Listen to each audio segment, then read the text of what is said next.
TX Tuesdays at 11 a.m., where we are connecting commerce with community, interviewing business owners and leaders in the community, allowing the audience to peek behind the curtain of what inspires, motivates, drives these individuals to have meaningful, positive impact in this community. For more information about the show, log into irlonestar.com/TBPTX. Thank you for listening to Lone Star Community Radio. This program was broadcasted and recorded live from the LSCR studios in downtown Conroe, Texas. Lone Star Community Radio is supported by listeners like you. Donate and sponsor today. For more information on getting involved with Lone Star Community Radio, contact us at lscrstudios@gmail.com or visit us online at www.irlonestar.com. You are listening to Lone Star Community Radio on 104.5 KCZWLP Conroe and 106.1 KZCCLP Conroe and worldwide on irlonestar.com.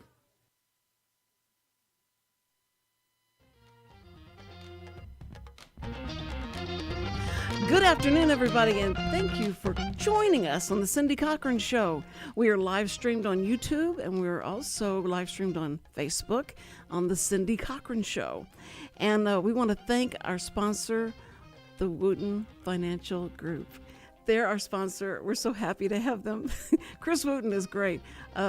He sponsored me once before, back when we were in the other studio, and now he's come back. So see, it must be okay to come back. I mean, even though you've seen the show, it's, some shows are different than others. You need to watch about 6 weeks worth of time, and then you'll just grow to love me and go like, I gotta see what Cindy's going to talk about or forget to talk about this week.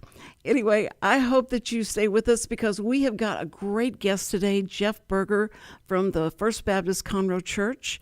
And it's a humongous church, but it has the little small town church atmosphere, and it's cozy and it's sweet. But you got to have a map to go around where you want to go. And I had a lady take me to. I said, "Is your preacher here today?" And you imagine somebody walking into a church that this big a church, and I walked in and said, "Is the preacher here today?" And she said, "Yeah, just." What do you want with him? I said, "Well, I want to find out if he'd like to." Be on my show and be interviewed on my show. And she said, well, let me see. And I'll start telling her about this. She is, wait, let me get him so you don't have to say this again. So, I love her. What's her name, though? Is she the receptionist? Yeah, the receptionist. That's Teresa Shuttlesworth. She's really funny. Yes. And she says, I think they're all getting ready to leave right now. Y'all were getting ready to go to lunch. That's and, right. So I'm there, and he walks out, and I went, this is amazing. The preacher's here, and it's Monday. Perfect timing. Yes, Yeah. and there you were. Because a lot of preachers, I know they'll take off on Monday, but you take off on Friday. Correct. And then you're there. Jeff Berger, you are the senior pastor? Correct. Okay, all right. See, we say preacher, and y'all say pastor. Yeah. It's okay, same thing. Absolutely. You're talking about the same guy. Absolutely. Okay. Then yeah, I do the preaching, so you can call me either one. Well, I looked at the website. And it was great. Y'all have a really beautiful website. Oh, well, thank you. But you need to have your picture on there more because we don't know which one is you. But see, I didn't know that. I should have gone to staff. Uh-huh. Went to the staff and then find out who's who. But you've been there for how long? It'll be 7 years in March. 7 years. Yeah. Now that's a long time for a preacher, isn't it? It tends to be. I think the average tenure nationwide is like 3.5 years. 3.5. Yeah. Okay, that shocks me. I thought it was maybe 5 years or something like Right. that. But so it sticks. So you're going to be there for a while. I sure hope so. Yeah. That's good. And your family? How many kids do you have? I've got 2 kids. They're both grown. My son is a freshman in college, Oh, and my my word. daughter is a high school teacher at Oak Ridge High School here in Conroe ISD. You look way too young to have a daughter that's Well, a teacher. You're my favorite person right now. That's what I always say. I love you forever. But that's great. I mean, that's great. Now, she lives here, and your son's in college. Correct. Away. Yeah. So she stays at home? Is she at home? Yes, Okay. yeah. So you have your daughter at home. That's We so love great. it. My wife and I are so happy. We're going to enjoy that as long as it lasts. That's right, because Yeah. it goes by fast, doesn't it? It does. And you have so many different so many different programs. I was going through the programs, and there's so many different programs at the church. You take care of everybody, right? I mean, it's just across the board. Everybody has got somewhere to go, right? Just about, yeah. This is a large church for me. It's the first church I've ever pastored. I've been pastoring since I was 26, and this is the first time I pastored a church that's too big for me to know everybody's name, and that makes things kind of complex. I love it. I love, the resources we have and the opportunities, but it means there's a lot of different people to take care of and programs, and so I joke that when people will come up to the church and say, "Hey, I see a bunch of cars. What's going on?" And I'll say, "I don't know. I'm just the pastor.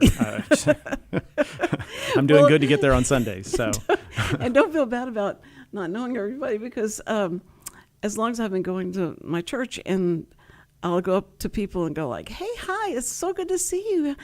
Is this your first time here?" She says, "No, I've been here 20 years. I'm yeah. like, okay. Yeah, that's right. a dangerous thing. But especially when you have different services. Right. Now, do y'all have one service, or do you have different ones? We have 3. You have So 3. we've done that essentially since the tail end of COVID. We just essentially, we had been talking about it anyway because the church was growing, and you don't want to get to where the sanctuary is too packed for people to find a seat. So we had talked about starting a 3rd service. Then COVID hit. So in the middle of COVID, we as a staff said, let's do it. Let's go ahead and bite the bullet. And that way anybody who needs to socially distance will feel like the sanctuary is not too full, and they can do that. So we've just kept that up for the past 2 years, 3 services on Sunday morning. And so you it's been never good. stopped services and went totally online? We were closed. We were only online for about 6 weeks because of the county's recommendation. Right. They said no groups over 50. So we decided from the start, let's just abide by whatever they say. And then once they opened it up, we were able to come back, and we've been mostly in person ever since. That's good. It bothered me so bad, because growing up in the church, and you go like, okay, Satan is doing this, right? I mean, Yeah. and if we don't go back and get in that building again, what is God going to think of us? Yeah. And it was funny. It was such a weird feeling It to was. lay in bed and eat donuts and watch the. It was a strange thing. And, you mentioned that and you laugh, but there are people that have had a hard time coming back because they've gotten so used to watching online and, sitting in their pajamas. But, Right. yeah. So y'all need to have like a pajama day, and everybody. Yeah.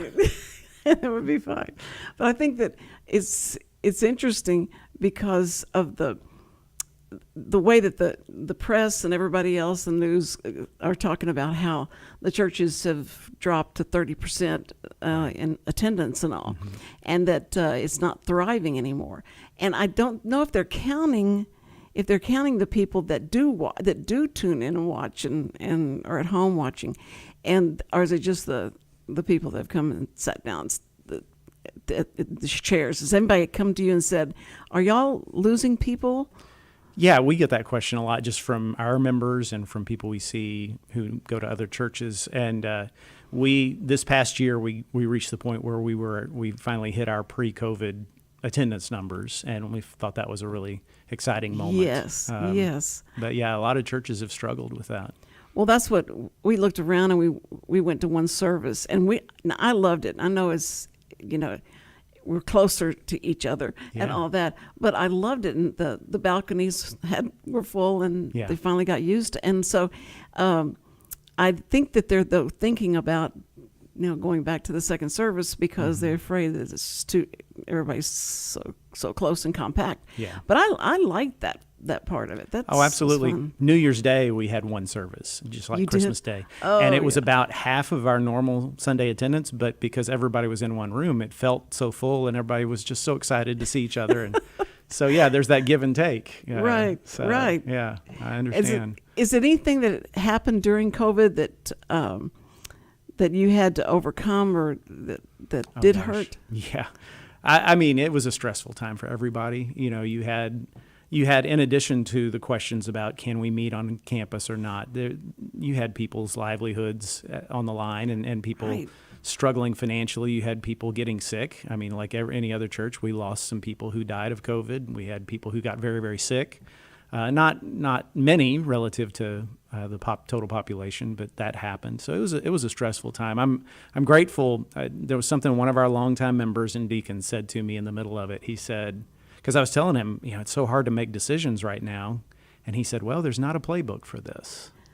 And I thought, man, what a great thing to say, because he understood, none of us has lived through anything like this. So we were all figuring it out as we went. Well, I saw how difficult it was for the leadership to say, okay, we're not going to have, have attendance today. And we said, well, can we go outside? Can we just go outside? And well, other people are trying to do that, but the police come. They say you can't meet outside with this many people. Yeah. And so how horrible it must have been for policemen who, Christians and they meet regularly and all that, and go like, I got to take these people and bring them in because they're worshiping God. Yeah, Where like do we I said, live now? stressful time for everybody. Local leaders making decisions like that. Right. I mean, it was just, it was a hard time. And the schools, and it really did hurt. It hurt my grandchildren terribly that time, because they were not computer. They didn't want to be on the computer. Right. And I don't blame them. I kept saying to them, man, if this had happened to me when I was in school, I've been so excited because I don't know why y'all don't take advantage of this. And they went, well, it's just, I miss my friends. I miss seeing everybody.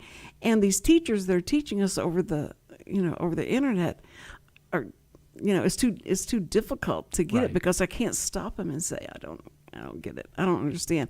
And so it was their feeling of just the rebellion that came out in them for this is I just don't think we're going to ever get back into school. And so they thought, why mess with this? We're not going to have school. And they couldn't see beyond tomorrow. Now, we've experienced a lot of bad stuff, but then you see it will eventually go back to normal, or get back to normal, or get better anyway.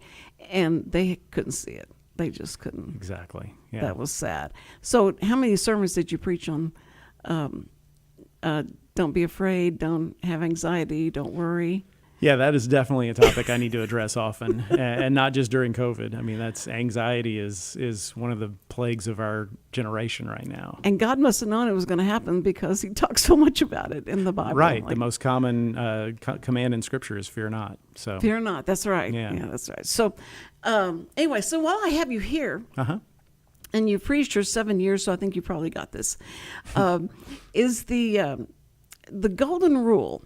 The golden rule has been around for a long time, of course, but people that have forgotten it or don't think it really applies to everything, so I'd like to just say, what part of the golden rule do you not understand to the audience and people that are going like, what's the golden rule? Right. The golden rule is where Jesus said, do unto others as you would have them do unto you. And to go further, what was the second after he said that? And the second is no, you're thinking of the great commandment. The great commandment, love the Lord and love your neighbor. Right. But, yeah. And that was too. I remember thinking, I don't want that person to love me like they love themselves, because they're so mean and bad to themselves. They have no. I don't want them to love me like that. But I think that to say, do unto others, act unto others as you'd have them act to you. That promise is like, or that command, I don't even put it like a commander said, here's a suggestion. You ought to treat people the way you want to be treated. And it's so brilliant. It's so brilliant with a lot of depth. It is. It's brilliant ethical teaching. The interesting thing about it is there was a version of the golden rule that existed before Jesus that the rabbis would teach, but their version was, don't do anything to someone else you wouldn't want someone to do to you. So essentially, right. It was a negative command. Right. You could fulfill it just by leaving people alone, right? Jesus came along and made it a proactive command. Not only do you not hurt someone else, if you see someone struggling, you need to do for them what you would want them to do for you. And when you think about it, if someone didn't even know the rest of the Scriptures, but everybody just followed that one command, the world would be a much better place to live in. Oh, yes, right, exactly. And whenever I was reading, and then the scholars came in and said was their take on it, because they thought it was more in depth. That what he was teaching was that we should love one another, or we should treat others as God is treating us. Correct. And if we did that, then they would treat us, the same way. And so a lot of people have said, well, that makes sense. That's not a promise, because I can't keep the promise for that other person. I can do what I'm supposed to do, and I'll keep the promise. But how does it mean that person's going to be this, Yes. do the same thing? I mean, it's like, is it kind of like whenever he says, if you're really nice to somebody, you can heap coals of fire on their head. And yes. I love that scripture. That was a fun scripture. Yes. When I found that out. And it's true. Whenever you're nicer to people and they're yelling at you and they're being mean to you, yeah, it does make them feel bad sometimes. Absolutely. Makes them feel guilty. Yes. Yeah. It can spur change. Yes. So if you're going to do something to someone else, and you're not hoping, but you believe that they'll do the same to you, because that's what you feel like, is that the promise, or is that just a suggestion? Well, I think when you look at Jesus' life, you see that there's no real. He's talking about unilateral love, because Jesus came into the world preaching nothing but love, doing nothing but good, and they crucified him. And he, the night before he died, he tells his disciples, "If they hated me, they'll hate you too." So he left them with no illusions that, if you're really just really nice, loving guys, you'll be very popular and everybody will love you and everything will go great for you. He did not leave them with that illusion. So his expectation that he left us with is, we're supposed to behave that way, even if it doesn't result in that person changing their mind towards us. The good news is often it does, and I've seen it. Right. Where, two people who are in conflict, and one of those people just all of a sudden just decides, I'm going to swallow my pride and start treating that person the way I would want to be treated. And it's not long before the second person basically feels like a jerk and repents, and there's reconciliation. So what I tell people is, if you're in conflict with someone and you want it to end, one of you's got to get out of the foxhole. Because if you're just shooting at each other, it's not over until somebody has the courage to get out and just put their hands up and say, can we have a truce? Right. So. Oh, that's good. No, yeah. That's right. I think that it's the hardest thing in the world, though, to someone that has done you wrong. Oh, for sure. And there's been plenty of songs written about it. And how you're going to come back around to say, I'm sorry, even though you feel like you've done nothing wrong, and they go like, but you say, I'm just sorry that we've got to this place, and I'm sorry that anything I've said or done that's hurt you, and I just would love for us to be back to where we were before. And if that person says, well, it's not going to be today, and then you've done you've gotten it off of your chest, right, and you feel like, okay, I've done what I'm supposed to do, now just let this work, and eventually either he'll come to his senses and know what a great guy I am, or whatever. There's a great verse in Romans 12 that says, if possible, as far as it depends on you, be at peace with all people. And I love the way it's phrased, because it says sometimes it's not possible. Sometimes you've done everything you can do and they still hate your guts. And God looks at you and says, you're absolved. You've done all you can do. It's in that guy's court, and you don't have to lay awake at night worrying about it. Right. That's, it's like when God said, don't let the sun go down on your anger. Yes. That may be one of the hardest commands for married couples. Oh, for because sure. Usually the argument starts at night, or you go out and look. Okay, the sun's already gone down. Doesn't make any difference. Yeah, I know. Okay, I've had it when you, and but he was right, because you go to bed and you're still seething and you're still angry and you can't sleep, and That's right. you don't feel good the next day, and may even go further because you get angrier by the next day. Well, lack of sleep isn't conducive to a good mood the next day. No, so that's right. That's what I mean. You're not likely to be more reasonable than you were the day before. Yeah, I'm so sorry I was in a bad mood. I just some of the phrases that you got to learn to say to your husband or wife. I think I missed that class on tools on what's the best phrase to use, not to push the button. Right. Because that's, especially if you two have been married. We've been married 53 years. Oh, wow. Congratulations. Yeah. So it's and we've never argued yet. Yeah, I love that when people say, and I've never had an argument. We've never argued. We never had a crossword. And I went, are y'all still living together? You're right. What are you doing?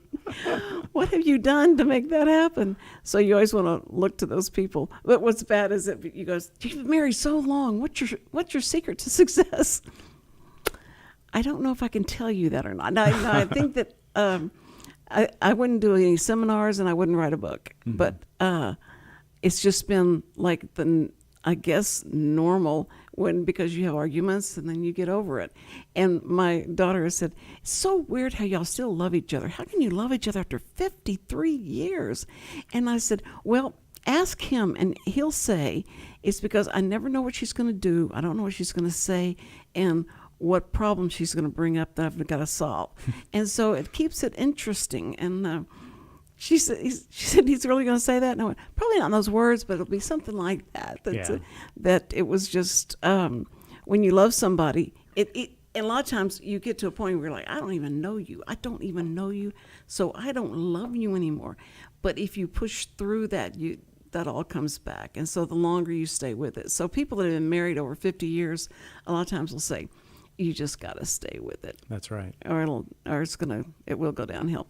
But I wanted to say that something that happened in football, I guess you probably heard of this guy. You're going to DeMar Hamlin, right? Yes. Yes. I was going to call him Delmar, but it's not Delmar, it's DeMar. Yeah, he's not from East Texas. That's right. He'd be Delmar. That'd be Delmar. Well, anyway, when that happened, that was just incredible. It was. And the only thing to me that was most incredible about it was the prayer group that came out on that center field. It was just miraculous in the sense that and you hated the circumstances that caused that, but it happened. And those people, you see how many people would take a knee for praying instead of protesting. And what happened was this great miracle that this guy is now, up and ready to get back on the field again. Yeah, we can let him. We can look at it with a lot more happiness now that we know he's going to be okay. But at the time, it didn't look like there was much hope. And the miracle of it, I think, is football is such a violent sport. Yes. And you play with a lot of rage. And yet these two teams just came together, like you said, knelt and prayed together. It just showed that, deep down inside, there's a place for empathy and love. And then in the succeeding days, I saw a video of a sportscaster that I didn't even know was a Christian basically pray on television, and it just blew me away. Oh, yeah. On ESPN? Yeah, Dan Orlovsky, yes. And, on ESPN? On ESPN. And I don't know if he cleared it with anybody first, but the other people at the desk bowed too, and they all said amen, and I thought, that's pretty amazing. I've never seen that before. In the booth are going, what is he doing? What's going on? Yeah. What is he saying? Why's his head down? Exactly. It was an amazing moment. No, that's great. I love that. I heard an advertiser, it's his radio show on one of the stations, and he said, all I do is I'm here to sell you insurance and talk to you about Jesus, and that's what I do. And so let's pray, and then we'll get into the program. And he prayed, and I went, that's great. Yeah. I'd never heard anybody ever be allowed to even do that. Exactly.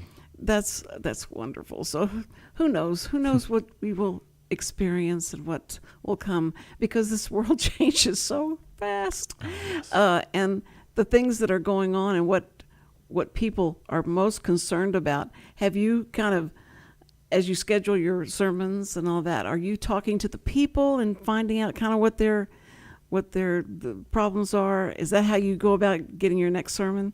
Yeah, I'm a little weird. I plan them out a year ahead, a year at a time. So. Oh, are you kidding me? Yeah, I take a week and just kind of schedule them out. I don't write the sermons, but I plan what I'm going to preach. And before I do that, I talk to the rest of the staff. I talk to deacons and just essentially say, what do you see our people struggling with? What do you think they need to hear from the Word of God? And they help me. And of course I know, because I know our people and I see some of the things they're struggling with and things that are happening in the community that we're all brokenhearted about. And so that's how I try to structure things. See, That's great because you do get the input Yeah. from people that are on the ground. You have boots on the ground. The thing that I think is interesting is that people want to hear a certain sermon, and they don't want to be stepped on, their feet stepped on during that sermon. They want you to talk about the things that they wish they could say to their neighbor, but you say it and it'll be okay, but I don't want to say it. And then after the sermon's over and the people are leaving, do you go to the back and the people come out? And Yes. okay. Yeah. And so at that time, do you get a lot of your ears full of suggestions and ideas, or did they or did they say, you were great, I love it, thanks, don't ever change? I am a very fortunate pastor because my people are really kind, and they tell me nice things almost exclusively. And if it's ever not, it's usually, you said something and I don't think that's correct, and I'll have to go back and look at it and go, okay, I didn't say that right. So it's I have a good congregation. And they do it with kindness. They do. Constructive criticism. They do. Especially now that I've been here a while and they know me. So do you have like an open door policy where if anybody wants to come see you, you let me see you. so I know you've got a really big open door. I tell people, call ahead and make sure I'm there. Yeah. Because I don't want you to make the trip and me not be there. I obviously it's better if they make an appointment for a lot of reasons, but if somebody comes in and I'm just doing sermon preparation or whatever, I'm not going to tell them to go away. Yeah. So, yeah. No, that was, I thank God for letting me run into you. So it was good because I thought, I'm just walking in. Yeah. I was walking around downtown Conroe, and because I wanted to get guests on that have a business here and that would need some advertising. I didn't think y'all needed any advertising or any of that. No, it doesn't hurt. But I want to put spotlight on all the churches and things that we have, that we have, and programs that we have, especially like for women and things like that. I want to make sure that that people know that we're out there, and I believe it's thriving. I don't believe it's going downhill or anything like that, because we go through, probably the churches have gone through this for many years. I can remember the people saying at church, I was a little kid though, and they'd say, oh, where are all the members? What are we doing? What's going on? People being worried about it.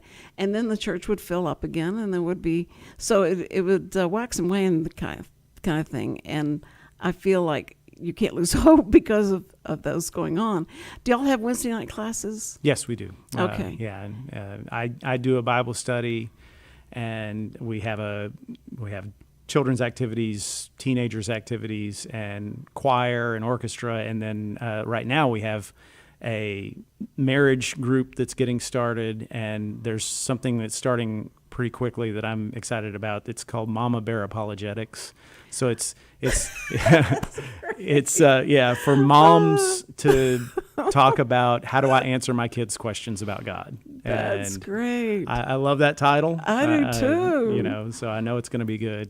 Well, that's why we had 3 women here that were running for not student council, but for school board. Right. And they call themselves the Mama Bears. And I said, what's so cool is that reminds me of the story of, Elijah. Was it Elijah that was... Yeah. that Elisha. Yes, I know where you're going. was bald, and Yes. some kids started making fun of him. And so it made God mad. So he sent the she-bear. And the she-bear is the one that's the ferocious one that's going to take care of these kids for making fun of Elijah. I love that story. The story was so funny to me. It wasn't funny probably to them. Anybody who's ever worked with teenagers loves that story. Oh, sad to say. But, definitely.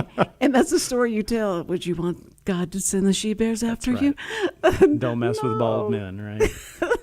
No, but it was great because that's their biggest concern was what was going on in the schools, and so I was so glad that that they were running and that they were going to put themselves in that position to be able to help oversee, so we're not blindsided by your child coming home and saying, I've decided I'm going to be a boy, and they went, what? And the parents find out like that. So I think that being in a conservative area, that you feel like you're in a conservative area, but it doesn't mean that you don't watch over and watch out and look and see what's going on. Because I've had something that the school did, and I was upset with the school for doing it because they like embarrassed the whole class by doing this some program where you say, have your parents ever been kicked out of their house? You step forward. I mean, you step backwards, and the ones that haven't stepped forward. And they started doing stuff like that, and my grandchildren are telling me that, and the rage of the she-bear comes over me, and I have to go have a come to Jesus meeting with one of the administrators because I said, why are you doing something like this? It's a new program that we're trying out that we think that other kids can find out that other kids have the same problems they have. You know what? I said, but did you talk to the parents before you started telling them to step backwards if they've been kicked out of their house or if their parents can't pay the bills? And they were like, well, no, we didn't. We thought this was, there's just the kids need to know about each other. And I said, if I ever find out you've done this program again, I'm going to have a TV crew down here, and we're going to talk to you about it over the television, because I don't think parents are going to be accepting of this. So the next time I saw this guy, he said, okay, Cindy, everything's cool. They said that they did have other complaints, and you weren't the only one that complained. So we're not gonna do that. Mm-hmm. And I think you really do understand a feeling like if once they go after the kids, they're done for. If you're messing with your children, and so I always felt good about Conroe, and that they try and oversee stuff like that. But you can't always, You really do have to go to the PTA meeting, or PTO. It's not PTA anymore. It's PTO meetings, and find out what's going on, because they're not going to call you or write you a letter and say, guess what we're doing today? We're going to start this program, and it's going to be great. No, it's not going to happen like that. So you need to go find out and be proactive. Yeah, having a daughter who's a teacher, and my mom years ago was an elementary school teacher, I think the first place you start is with that conversation with that teacher, because 9 times out of 10 you find out they're good people and oh, definitely just want to do what's right, and having that open communication is going to solve a lot of the problems. But yeah, you're right. It's our responsibility for our kids. Well, above all else. And a lot of the times it's coming out of Austin. Stuff comes to them that they don't have any control over, and it's either you teach this or you teach it like this, or this is what we have decided. But then sometimes they do away with that because they get a backlash of people, and they don't want that at all. And so it's great to get to know people. It's like going to church, like finding out what people are, really concerned about. Yeah. And have you had people come to you, talk to you about, okay, they want to take my children and tell them about you may not be a boy and you may not be a girl, and you have to address that. Do you do that, or do you bring I got somebody just a second come in and talk to you about that. How do you handle that? Well, thankfully we haven't experienced that from the local school system with anybody that I know of. That's great. I just, my Wednesday night series this last fall was an apologetics series, and I dealt with issues like sexuality and like gender and where do we stand as Christians. And so there's no doubt where Scripture is on that. And I talked about how we should relate to people who have a different perspective, and how we can do unto others as we want them to do to us in that respect without compromising. So hopefully helped equip our people when they encounter stuff like this in the future. See, that's great. And to me, one of the scariest verses in the Bible is, judge not, that you be not judged the same way. And I mean, when God says, I'm going to judge you the same way you judge other people, so you go ahead. But here's the deal. Here's the problem with that. And that's got to be what we do so much of, and we're so in tune to doing that. And you go like, well, wait, what if I say something that's really happened, but so I'm judging it by their action. I'm judging them by their action. Is that okay? Well, here's the deal, is that you don't know what happened to them. You don't know their backstory. You don't know what God knows about them. And so you can't make a judgment call about you're going to hell or whatever, because something could have happened that day. And that's why they acted that way, or that's why they said what they said.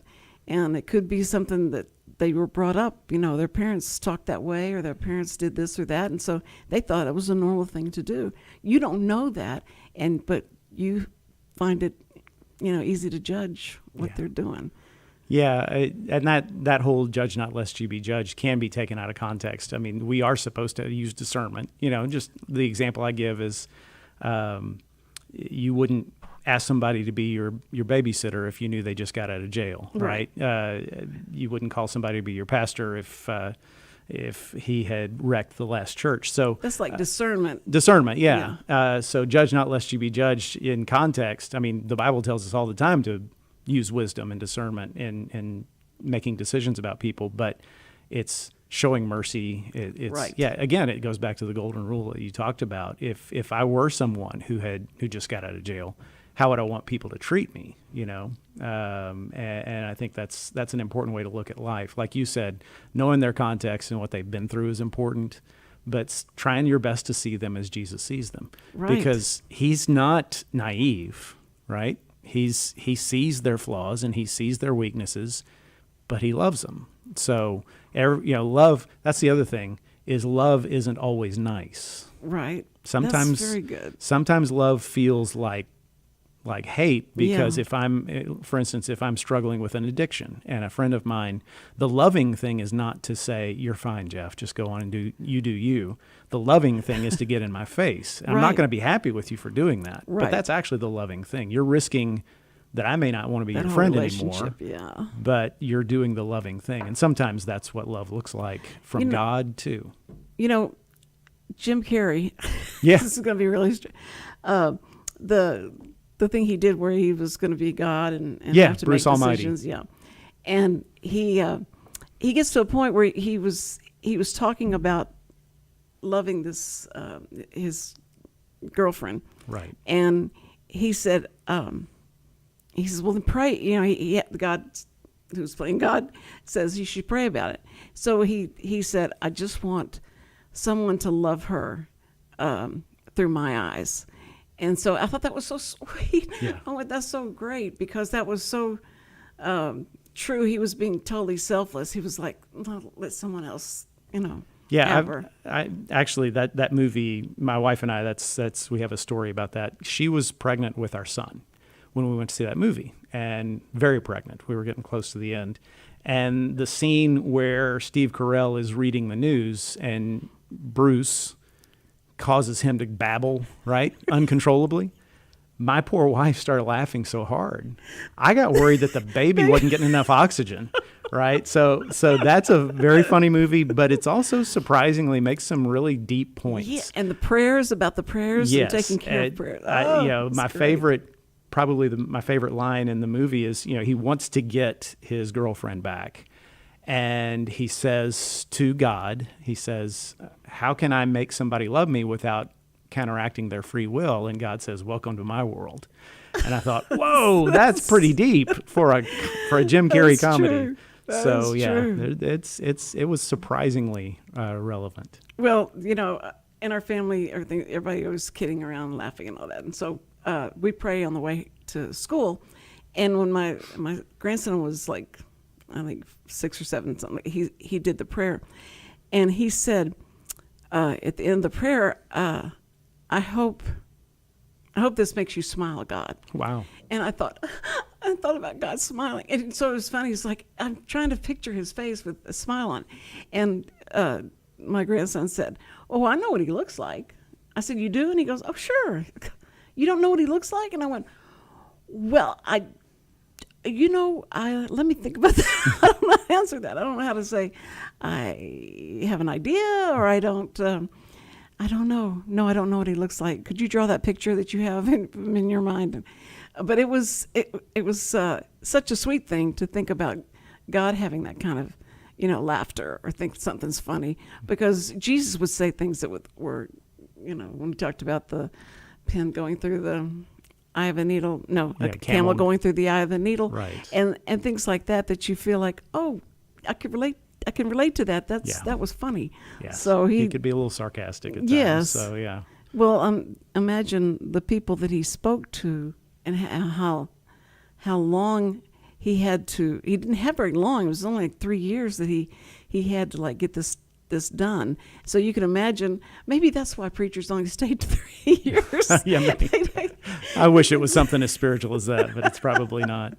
No, it's so hard. All the emotions of people and the egos and the drama that must go on, but that's part of it. And I guess you learn to forgive, right? Or your forgiveness skills are tested, aren't they? Yes, Jeff? Yes, they are.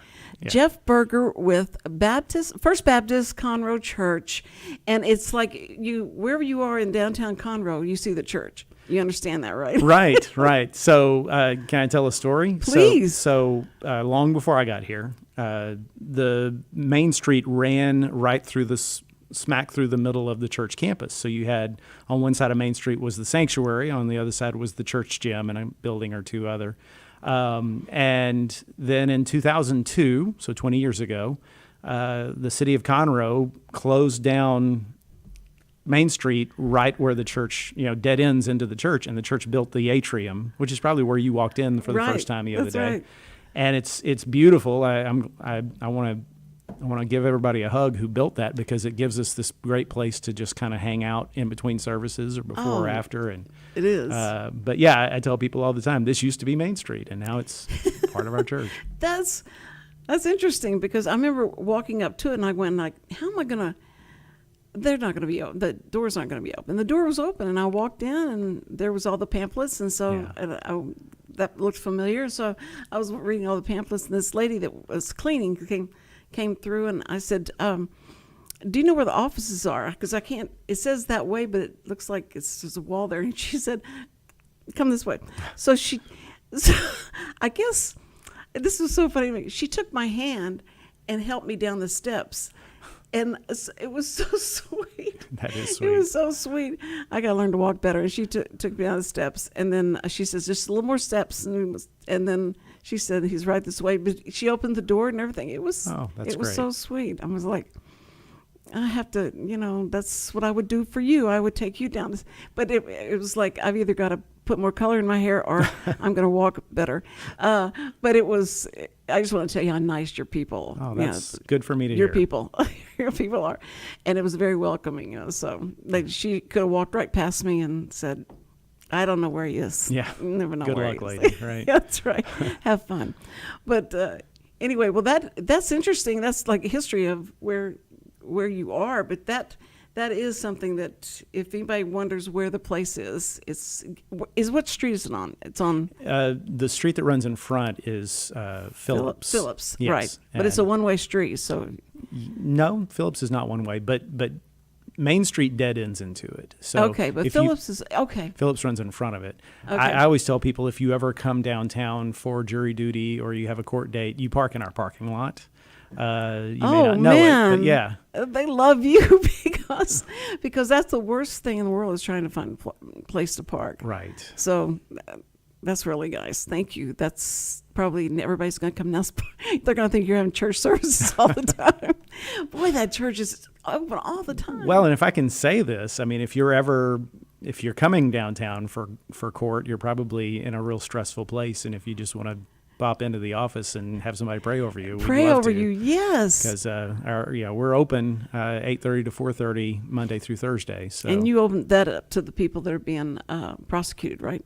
Yes. Okay. Yes, it doesn't. I mean, I'm putting it out there because they probably don't know that, but just want them to know that you would pray for them. It's funny because we always see in movies and all that is the Catholic Church is the church that everybody would go to that was open all the time, and you go in there and you just sit and pray and all that.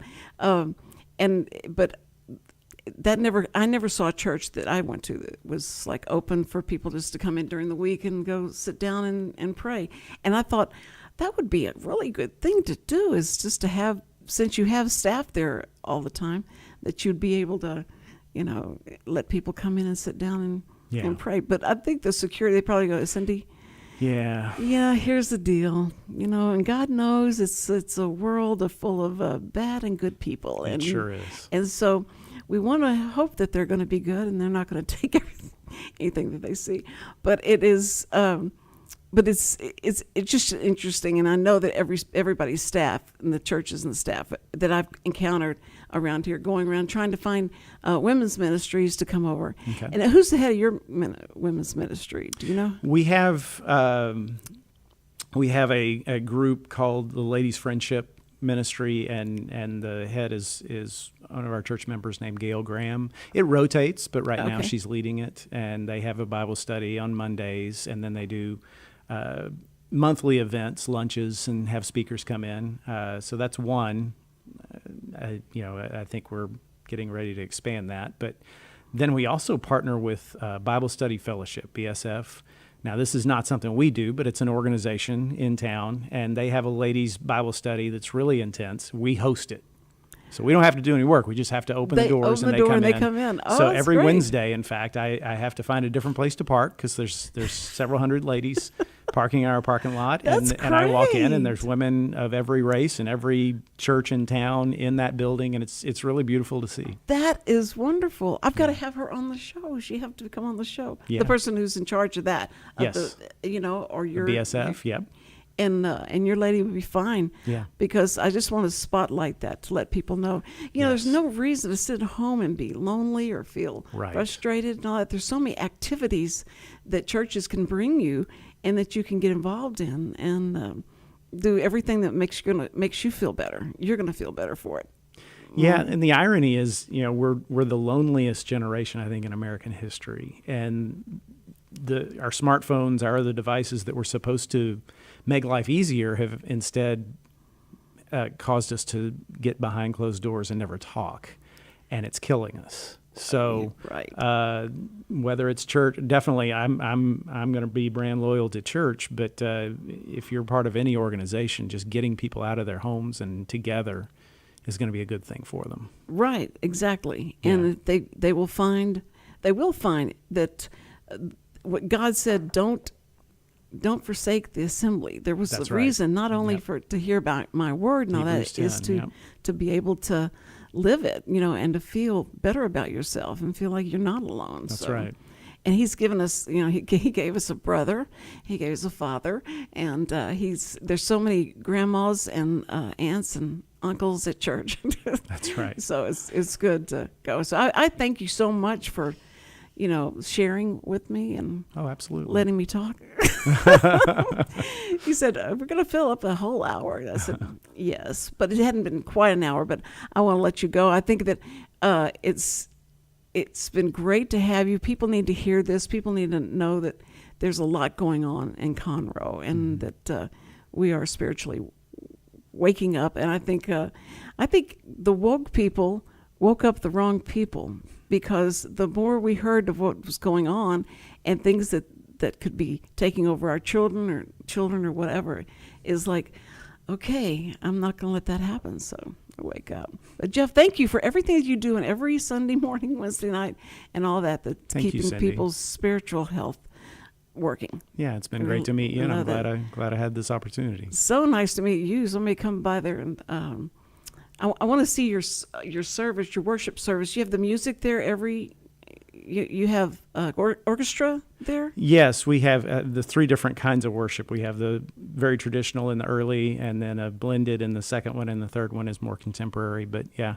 the orchestra plays in the first two, and Okay. the contemporary one is more guitar, drums.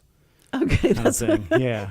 We had that too. It's like, because some people are like, I'm not going where there's drums and stuff Yeah. like that. And so, but it's okay. That's okay. I'm glad you're serving all those different people. Yes. I appreciate that very much. Listen, we're going to take a break, and we'll be right back to tell you what's going to happen tomorrow. Okay, and then don't go away. And Jeff, thank you, and hopefully we'll have you back when you have something that's coming up and that y'all are going to do, like a night of Bethlehem or anything like that. Let us know. We'll Sounds be glad good. to publicize that for you. Thank you, Cindy. Appreciate Thank you, it. Jeff, so much. We'll be right back. And thanking again Chris Wootton for being a sponsor for the Cindy Cochran Show. We'll be right back.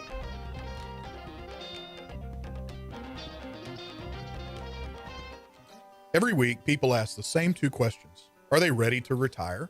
Will their savings last for their lifetimes? Hi, this is Chris Wootton with Wootton Financial Group.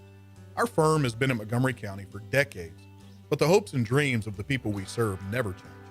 We help answer these two questions and many more that people have about their uncertain financial future.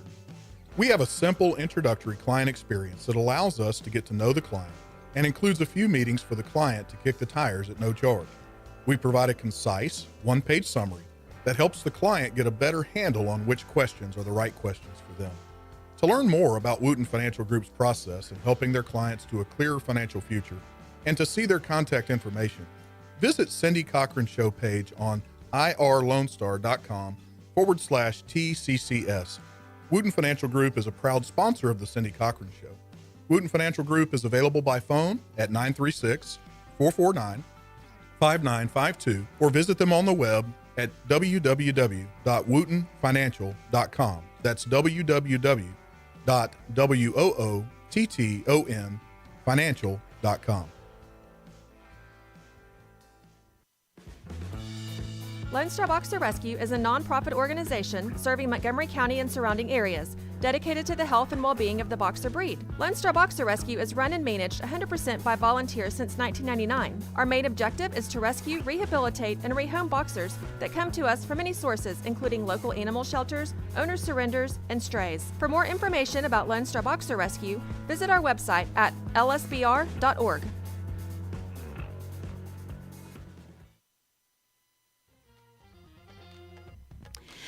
And we're back on the Cindy Cochran Show. We had Jeff Berger with us from the First Baptist Church, Conroe, and he's good. I'd love to hear him preach.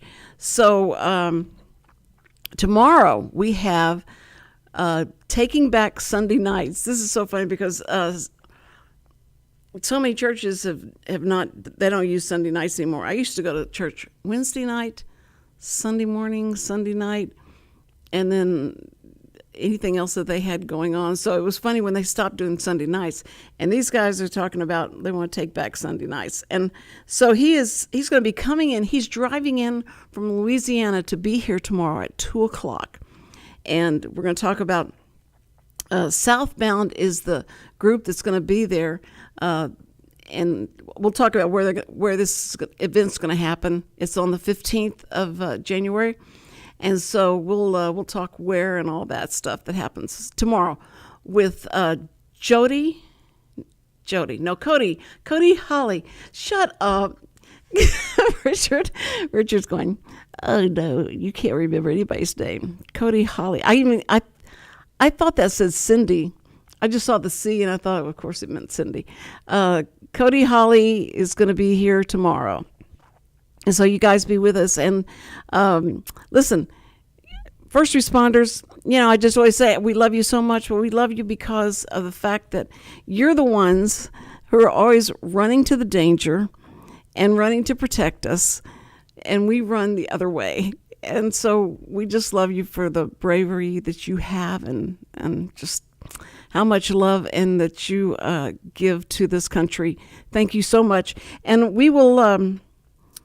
We'll see everybody tomorrow. Don't go away. Listen to, if you missed any of Jeff Berger, it's on YouTube very shortly, and you can listen to it. Okay, guys, have fun. Be good. See ya tomorrow.